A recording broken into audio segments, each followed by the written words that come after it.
Hello dear friend, welcome to NSCBIC 1167 Kushinagar. आज हम लोग नंबर सिस्टम के एक्सरसाइज 1.2 को पढ़ने वाले हैं। तो आइए सबसे पहले जानते हैं इसमें आपका पहला जो है टॉपिक अपरिमेय संख्या मीन्स दैट इरेशनल नंबर। तो आइए जानते हैं कि यह अपरिमेय संख्याएं होती क्या है। A such type of number which have no perfect square root, मतलब कि ऐसी संख्याएं जिनका पूर्ण वर्गमूल न होता हो उसे हम अपरिमेय संख्या कहते हैं। या आप ऐसे भी कह सकते हैं ऐसी संख्याएं जो p बाई q के रूप में न लिखी जा सकती हो उसे हम अपरिमेय संख्या कहते हैं।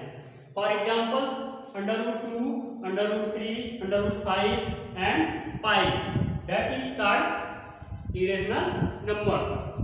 अब यहाँ आपका एक क्वेश्चन मैंने लिखा है इज √4 इज रेशनल और इरेशनल, मतलब कि √4 जो है यह परिमेय संख्या है या अपरिमेय संख्या है। जैसा कि मैंने अभी यहाँ पे डिस्क्राइब किया था कि परफेक्ट स्क्वायर रूट होना चाहिए, मतलब किसी संख्या का क्या होना चाहिए, पूर्ण वर्गमूल होना चाहिए, तो वह क्या हो जाएगी, परिमेय संख्या हो जाएगी। अगर पूर्ण स्क्वायर नहीं रूट होगा, यहाँ पे मैंने नॉट भी लिखा था पूर्ण स्क्वायर परफेक्ट स्क्वायर रूट नहीं होनी चाहिए।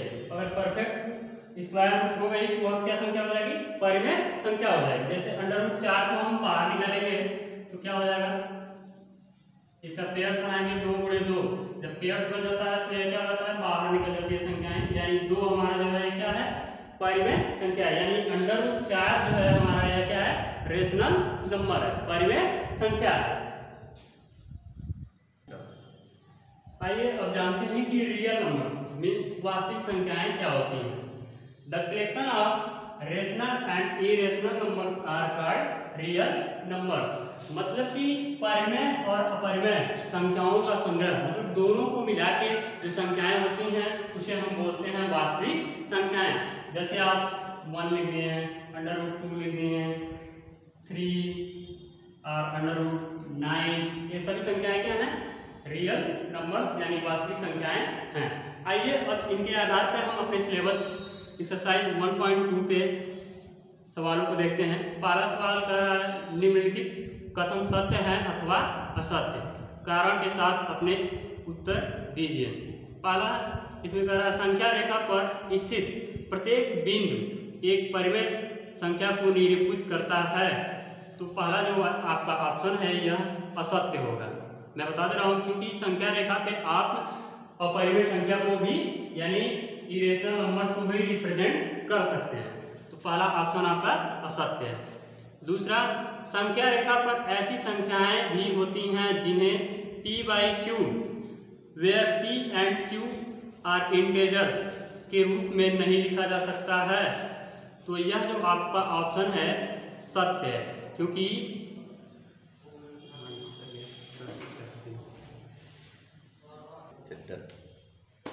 चलिए देखते हैं फिर से। संख्या रेखा पर ऐसी संख्याएं भी होती हैं जिन्हें p बाई q के रूप में नहीं लिखा जा सकता है, तो ऐसी संख्याएं हैं। जैसे अभी मैंने बताया था कि इरेशनल नंबर जो होती है p बाई q के रूप में नहीं होती हैं, इन्हें भी रिप्रेजेंट किया जा सकता है। अगला है प्रत्येक वास्तविक संख्या या तो परिमेय होती है या अपरिमेय। यह ऑप्शन जो आपका तीसरा है वह सही होगा, क्योंकि अभी मैंने वास्तविक संख्या की परिभाषा दी है कि रेशनल नंबर और इरेशनल नंबर यानी परिमेय संख्या और अपरिमेय संख्या के संग्रह को हम रियल नंबर यानी वास्तविक संख्या कहते हैं, तो तीसरा ऑप्शन आपका सही होगा।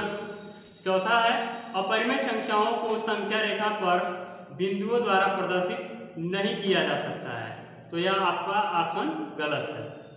अगला, प्रत्येक अपरिमेय संख्या एक वास्तविक संख्या होती है, तो प्रत्येक अपरिमेय संख्या जो होती है एक वास्तविक संख्या होती है। जैसे अभी इसमें मैंने बताया कि रेशनल नंबर्स क्या होते हैं, वह परिमेय वास्तविक संख्याएं होती हैं।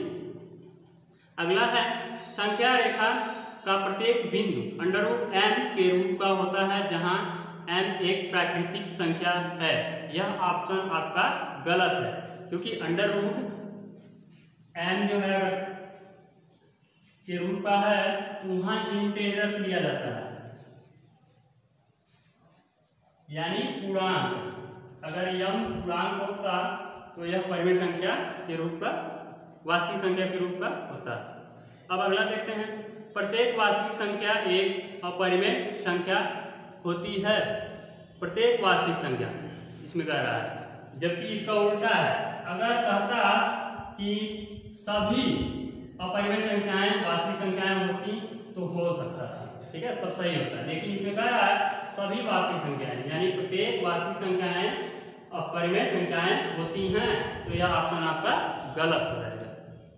अगला है, पाई एक अपरिमेय संख्या है।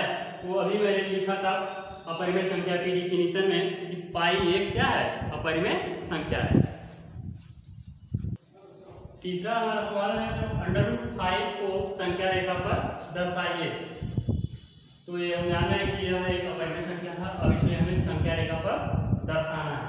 तो सबसे पहले आप एक लाइन ड्रॉ करेंगे और यहाँ कहीं भी आप जीरो ले सकते हैं। यहाँ से स्टार्टिंग कर रहे हैं, लेफ्ट साइड में निगेटिव होती है, निगेटिव हमें लेना नहीं है क्योंकि ये √5 1 2 ऐसे आप डिस्टेंस ले लेंगे 3।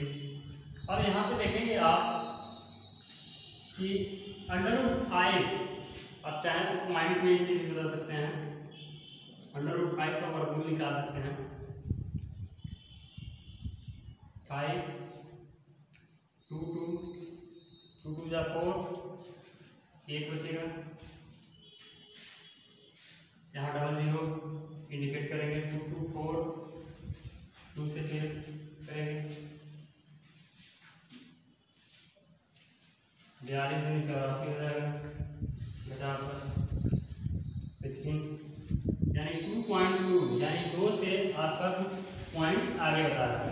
लेकिन आपको करेक्टली √5 डिनोट करना है, तो इसे हम क्या करेंगे, 2 का स्क्वायर प्लस 1 का स्क्वायर, मतलब 2 का स्क्वायर क्या होगा, 4 प्लस 1। और ये सभी बाकी अंक जो है पाइथागोरस थ्योरम के अनुसार चेंजिंग होंगी, यानी हमें क्या निकालना है, क्या हो जाएगा 5। अब इसके आधार पर हम 2 पॉइंट पे एक लाइन ड्रा करेंगे। अब यहाँ से हम डिस्टेंस, इसकी हाइट जो होगी, यानी यहाँ से हम एक यूनिटी डिस्टेंस ऊंचाई लेंगे और यहाँ से इस पे हम चांद चलाएंगे। अब इस पॉइंट को 2 को हम 2 से मिला देंगे। जैसे ही 2 से मिलाएंगे, यहाँ पाइथागोरस थ्योरम मैं नाम दे रहा हूँ ABC। अब पाइथागोरस प्रमेय यूज करेंगे, BC का मान हमें निकालना है। तो AC का स्क्वायर प्लस AB का स्क्वायर, AC का मान कितना है, 1 का स्क्वायर प्लस AB का स्क्वायर निकालेंगे, 2 का स्क्वायर BC के स्क्वायर के बराबर है। BC बराबर तो क्या हो जाएगा, स्क्वायर इधर हो जाएंगे, अंडर रूट में जाएगा। 1 का स्क्वायर 1, 2 का स्क्वायर 4, √5। इस प्रकार हम √5 को इस संख्या रेखा पे प्रदर्शित